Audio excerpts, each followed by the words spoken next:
आज की वीडियो में हम संस्कृत उपसर्ग के प्रयोग से वाक्य का निर्माण कैसे किया जाता है ये जानेंगे। पिछली वीडियो में मैंने आपको 1 से 5 संस्कृत उपसर्ग के प्रयोग से वाक्य का निर्माण कैसे किया जाता है ये बताया। अब हम 6 से 10 उपसर्ग तक जानेंगे कि उन उपसर्गों से वाक्य का निर्माण कैसे किया जाता है। तो पहले तो हम यहाँ पर कुछ शब्द देख लेते हैं। तो उपसर्ग हमारे 6 से 10 तक ये है अव, निर, निस, दुस और दुर। अव के शब्द है अवगच्छति, अनुकरोति। निर के निर्गच्छति, निराकरोति। निस के निष्कारणम, निस्सरति। दुस के दुस्त्याज्यः, दुष्प्रयोजनम। दुर के अनुगच्छति, अनुकरोति। अवगच्छति का मतलब होता है जानता है, अनुकरोति का मतलब अनुकरण करता है। निर्गच्छति का निकलता है, निष्कारणम या निस्सरति का निकलता है। दुस्त्याज्य का मतलब जो त्यागने योग्य नहीं है। दुष्प्रयोजनम का मतलब जिसका प्रयोजन अच्छा नहीं है। अनुगच्छति मतलब अनुकरण करता है या पीछे पीछे जाता है। तो इस प्रकार से यहाँ पर ये उपसर्ग के शब्द और ये अर्थ है। आइए एक एक शब्दों के वाक्य प्रयोग देखते हैं।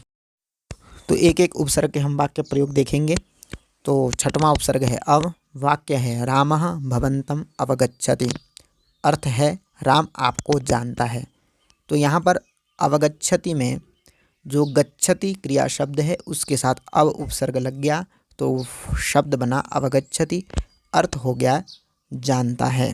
तो यहाँ पर गच्छति से जाता है से अर्थ जानता है, यह अर्थ हो गया। अगला उपसर्ग है निर, जिसका वाक्य है प्राचार्यः कार्यालयात् निर्गच्छति। अर्थ है प्राचार्य कार्यालय से निकलते हैं। तो निर्गच्छति शब्द में गच्छति क्रिया शब्द के साथ निर उपसर्ग लगा है। तो यहाँ पर जाता है यह अर्थ बदलकर अर्थ हो जाता है निकलता है। तो आप देख सकते हैं कि यहाँ निर्गच्छति शब्द का अर्थ बदल गया है, अर्थ हो गया है निकलना। अगला उपसर्ग है निस। वाक्य है सर्प बिलाद निस्सरति। सर्प बिल से निकलता है। निस्सरति इस शब्द में देखिए सरति धातु के साथ निस उपसर्ग लगा है। इसका अर्थ बदल गया है निकलता है। सरति का अर्थ होता है सरकता है और निस्सरति का अर्थ हो गया निकलता है। तो यहाँ भी निस्सरति शब्द का अर्थ बदल गया। अगला उपसर्ग है दुस। वाक्य है स्वभावः दुस्त्याज्यः भवति। स्वभाव को छोड़ना मुश्किल होता है।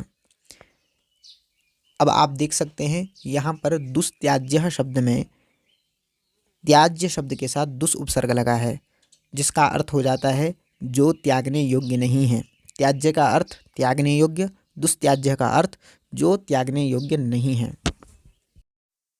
अगला उपसर्ग है 10वां दुर। वाक्य है अयं गूढ़ विषयः दुर्बोध्यः अस्ति। यह गूढ़ विषय जानने योग्य नहीं है। तो आप ऊपर देख सकते हैं दुर्बोध्यः, इस शब्द में बोध्य शब्द के साथ दुर उपसर्ग लगा है। तो बोध्य अर्थ का अर्थ था जानने योग्य और दुर्बोध्य अर्थ का अर्थ हो गया जो जानने योग्य नहीं है। तो बोध्य के साथ दुर उपसर्ग लगने से इसका अर्थ बदल गया। तो इस प्रकार सभी वाक्यों में उपसर्ग लगने से वाक्य के अर्थ में, शब्द के अर्थ में परिवर्तन आ जाता है। तो इस प्रकार इन उपसर्गों का प्रयोग किया जाता है। तो आपको अगर वीडियो अच्छी लगी हो तो लाइक एंड शेयर करें एंड चैनल को सब्सक्राइब करें। धन्यवाद।